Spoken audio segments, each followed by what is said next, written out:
It's 4:30 in the morning. Now, simply the best in conversation with Tina Turner. So Tina, you taught Mick Jagger the pony. Can you teach me? I'll try. Okay.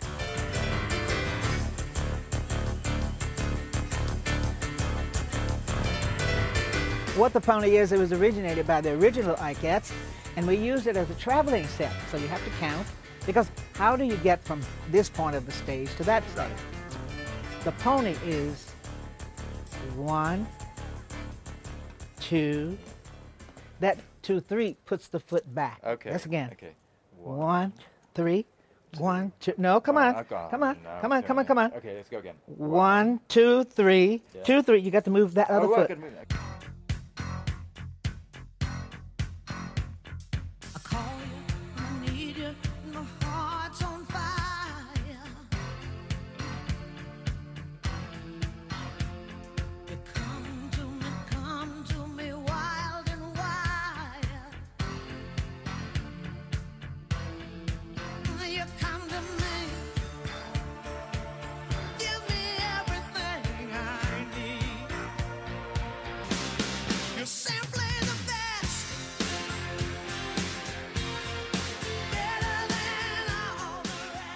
Tina Turner.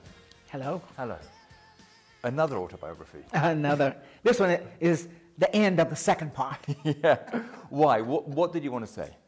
It's 20 years later, I think, probably a little bit more, and a lot has happened since the stage life, and my life changed. I had sicknesses, and I moved from America to Switzerland, and retirement set in, and things changed. And that's how the book starts, with this beautiful wedding. Starts actually in this hotel, and you go back to your house in Lake Zurich, not far from here. And then a series of revelations happen. You feel a bit weird on your wedding day, a bit tired. And then you had a stroke. I think I had overdone something, some kind of way, but I went to hospital to find out what this cramping sensation was. And they put me on the table for MRI, we call it. And they said the blood pressure went up. And I said, oh, it's always up, because I always had high blood pressure. Immediately they took me in and say, it's a mild stroke from the back of the head. And then they took me down in the room, and I didn't believe it. I said, oh, stroke. Like that. They left the room. Flop, hit the floor. The whole right side was gone. Oh, wow. And I thought, what have I done? I really have had something, because I can't move. And I used all of my willpower I wanted to get back like I was. I didn't believe, I thought I was the ultimate person to fix things. Right. So they said, well, how you do that, don't give in to it, it'll come back. It was a mild stroke, it wasn't a heavy one. And you were 73 at the time? At the time, yes. And did it affect your singing at all? Well, obviously when you couldn't speak, but once your speech came back, was your voice still there? Actually I had retired. I haven't actually tried to sing since, but I'm sure I can. Oh, yes, it's still there. Yeah. After we got rid of the stroke, then the swindle started, this dizziness. So they found out what that was in the inner ear. We corrected that, and then after that was the kidney thing. They found that, no, that was this one next, the colon.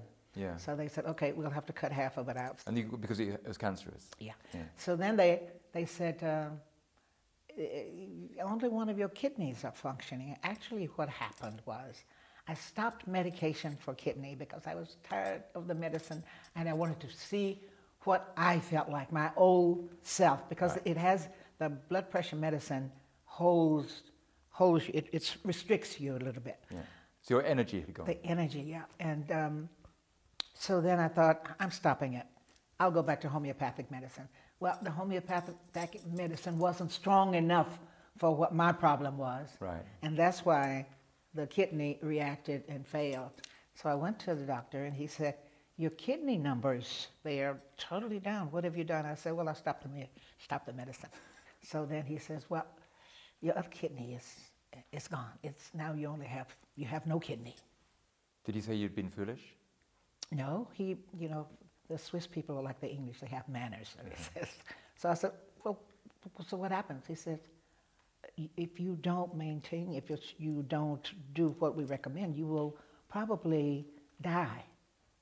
So I said, well, if it's time, I felt like I'm late 70s. My mother died at 84. My sister died at 74. I thought maybe this was my time.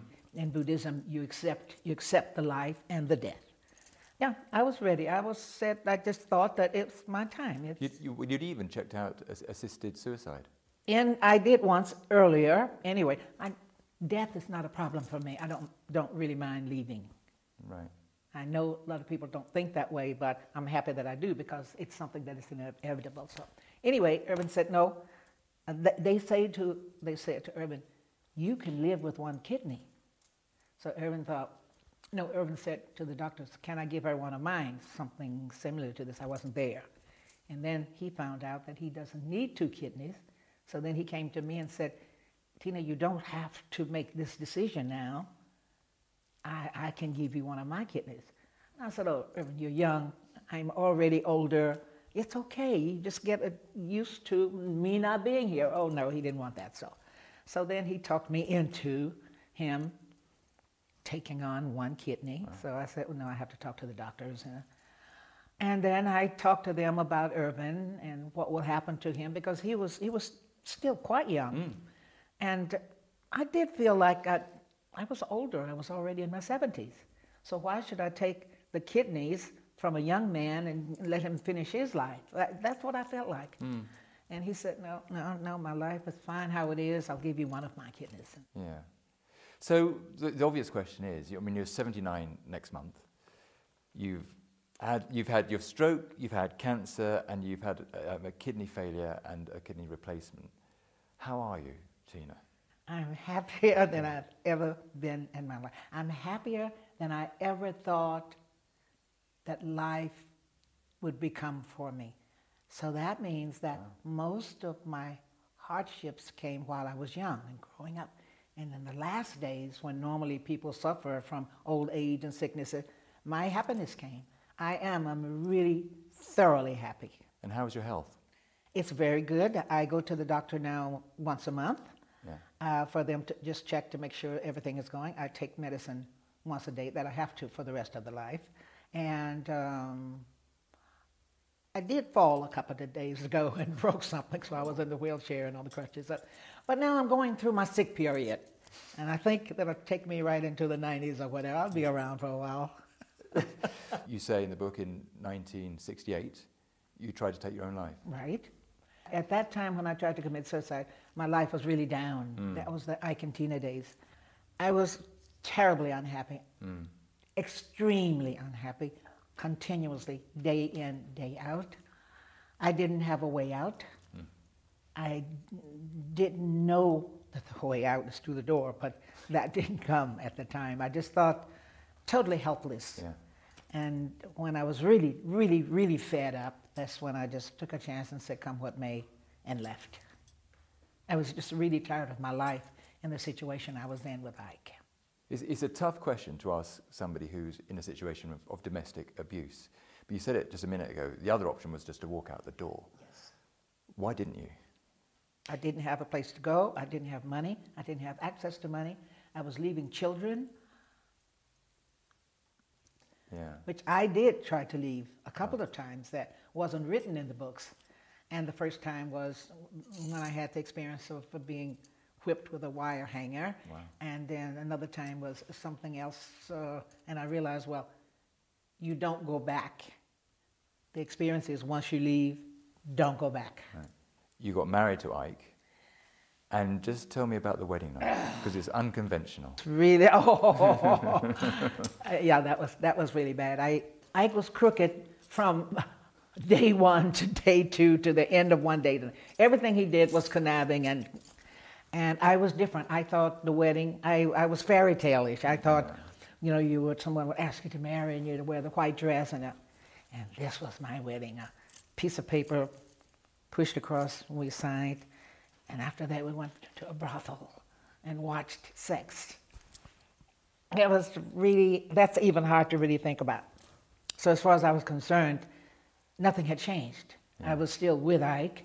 I wasn't married. As far as as far as my thinking, I was the same what I was to him, which was he knew already that I no longer cared about him and was paranoid about me leaving. He had already sensed that I was thinking of leaving. So that was the beginning of the end, the beginning of that violence and how evil he was. It was every day, every moment. Every now and then, it was some fun. Sometimes it was, but I don't remember what it was. But I remember there were days that was lighter and nicer. But mostly, he was just a really, always angry with me. Oh, he treated me like I was a prisoner and he was the guard. Right. I mean, Phil Spector, as we now know, is a fairly strange character. But what could he do for you as a producer? What Tina Turner did he find? He wanted me to sing, not deliver. Ike had me singing more of a gospel way. When I was a little girl, I had a rag doll. The melody of that song was, when I was a little girl, I had a rag doll, only doll I've ever owned. Now I love you just the way I love that rag doll. But only now my love has grown. And it gets stronger in every way. And it gets deeper, let me say. And it gets higher, day by day. And do I love you, my oh my? Yeah, river deep. And the production of the real production of that song was what Phil wanted. And so when I went to actually audition with Phil, he said, no, just the melody, and he would dum with the piano. And then I thought, oh, well, that's easy. I can sing anything if you tell me how to sing it. Give me the melody. It was simple until the day of the studio when the room was full of all kinds of musicians, that wall of sound. The famous wall of sound. That famous wall of sound. How you get that is with the instrument here and another kind of instrument, and 4 or 5 instruments. The room was full of an orchestra. And never before, you've never seen anything like that? Never. And when that da-dum, da-dum, dum, dum, I chill now. I mean, it was another feeling to sing to that. Oh. When I was there, really to sing into that da-dum, da-dum. I saw exactly what Phil was producing. And you're not just a singer in that context, you're an instrument, aren't you? Right. Yeah, actually, yes. He's just playing you like... It was totally 2 different ways of singing. Yeah. And then Bono gave you a song, and you couldn't find the melody in that at all. Bono said, when I received Golden Eye... This is for Bond? Yeah. I thought, he didn't make a proper demo. Someone just threw the music together, and he had just written the song. And when Roger, my manager, said, Tina, this is a song, he told me it was a big break. So he said, it's a little bit rough. And I thought, how do I put this together? Even it wasn't showing me what the melody was. And so I would have to say I created as close to what I thought the melody was of that. It was your melody, not Bono's. It was my melody. Close enough that he gave me a guideline, but not enough to sing, just to sing it. I had to work really hard. And I remember I really closed myself off when I had just moved here when that happened, to really find golden eye, no time. That part was clear, but the verses, there was no guide. He said, and I remember when he said, I should have known. I don't know what he should have known, except he should have written the song, actually. But he was very pleased with the outcome of it. He was in the studio when the song was being recorded, and that was another feat. That was hard. But I was proud of myself when I came up with a song out of what he sent me. Yeah. I don't think he really meant for me to sing it. I don't think really meant that anything could come from that. I don't even really think he cared to write a song for Bach with what he gave me. I wish I still had some of that stuff, but yeah, I knew then that I had talent to sing anything put before me. You could make it live. I could make it live. Yeah. You'll never know how I watched you from the shadows as a child. You'll never know how it feels to get so close and be denied. It's a gold and honey trap I got for you tonight. Revenge, it's a kiss. This time I won't miss. Now I've got you in my sight. With a gold. So you became a Swiss citizen, relinquishing your American citizenship.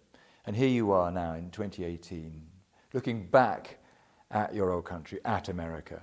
What are you seeing? Difference. It's different than when I was there. My attitude about being there is I had lived there the first 50 years of my life, and now I'm moving to another country. Part of that was because of my relationship with Erwin. Part of that was I was always treated a little bit different in those other countries than in America, because in America, a black singer, R&B singer, is always a black singer, R&B singer. That is what I was in America. They saw me as an R&B singer. And that's why Rivers Deep Mountains High was not pop enough to be pop in America, not black enough to be black, so it didn't have a home. So that was the story there. And why I felt so comfortable leaving America was because everyone treated me not as a black person, they treated me just as a star. As a rock star. As a rock star. Yeah. In Britain, really, Britain, in Holland, in Germany. All over, they welcomed me with open arms. And I felt really good and welcome. Yeah. There is a tragic end to the book, Tina. You know, it comes after the book is finished, really. It's an addition, and it tells the awful story, really, of your son's suicide. Yes. It's very hard to talk about, but I've managed because it's been quite a while. I still don't know what took him to the edge, because at that stage he had said to me that he had never met a woman that he felt that way about, which I met her during the funeral and asked her about Craig's life. This is his girlfriend? This is his new girlfriend. I'm sure he was bringing her at 60 to meet me during his birthday in August. He had decorated his apartment that I bought him years ago. He had gotten a new job with a very prominent real estate company in California. Was very happy with. I have no idea what pulled him down except something that followed him with loneliness. I think it was something with being alone. But when I think that, then why didn't he call the new girlfriend that gave him the lift? So it wasn't that. He didn't call her. Actually, it seemed like she wondered what happened to Craig. He hasn't called. So it looked like whatever was bothering him, he was an introverted person. He was very shy. So I didn't know either, except now when I listen back to our last conversations, I noticed a change in, he's like, "Hi, dear." And I said, "Oh, nobody calls their mother dear," you know, whenever he called me. And the last few times we talked, the conversation was different. And I didn't know that until after the suicide. In what way was it different? No dear, no hi dear, I just want to hear your voice, and that laugh of yours. After the fact, I thought, hear your voice? He never said that, and that laugh of yours, never. Just always talked about coming to see the musical. I sent him the book and all of that, and everything was going good for Craig. Every time he called me, but those last two, I would say the last two times that he talked to me, it was no hi dear, no, you can tell when the voice is up, when the voice is down. Right. the voice was down, as if he's just relaxed at his new apartment and all. Yeah. Let's end more cheerfully, Tina, because Tina Turner, you're supposed to be retired. I am. Well, you're kind of not, are you? Because you've got the hit musical in the West End, which is on its way to Broadway. You have this book. What else do you have planned? You know what I'm proud of? Yes, go on. That at this age, there's still something happening with a career. You got that gift inside you, that voice. Anybody can rock and roll with Ike tonight. Who's singing gonna blow us away? My music doesn't sound old style. There's a musical that's a hit. I think the documentary will be a hit. So aside of being really tired of talking about myself, I'm really proud of what my future as a star became. I feel proud that I hold that in my hand. Out of your entire canon of songs, which would you pick as the one you most enjoy performing? My songs, because I always cover it. Any song you've ever performed, the one. There were quite a few that I loved that wasn't mine, because I was accustomed to covering. And I heard Robert Palmer's Addicted to Love. Yeah, yeah. And of course I changed everything that I covered. I like that one very much. It still moves me when I hear it today. I played it a bit faster, I changed some of the lines, but I made it my own. Addicted to Love, something was right about it being my song. My songs were good songs. Terry Britton, the covers that I did. Come on, Proud Mary. Proud amazing. Mary, of course. Mark Knopfler, Private Dancer.